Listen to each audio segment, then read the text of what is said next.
हर वक्त ज़हन जो है सोया सोया रहना, ये भी जो है ये वो वाला साइन है जब आपके ज़हन को नज़र लगती है, जब आपकी पढ़ाई को नज़र लगती है, जब आप बहुत इंटेलिजेंट हैं और फिर किसी की नज़र लग जाए, तो ये चीज़ एक होती है। उसके बाद ये है चीज़ों का भूलना और छींकों का हद से ज़्यादा आना।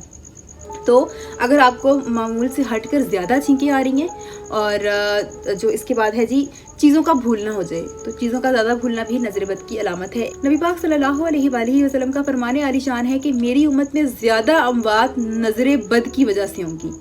तो दूसरी जगह भी इरशाद पाक है कि जो नज़र है वो ऊँट को हांडी में और इंसान को कब्र में पहुंचा देती है।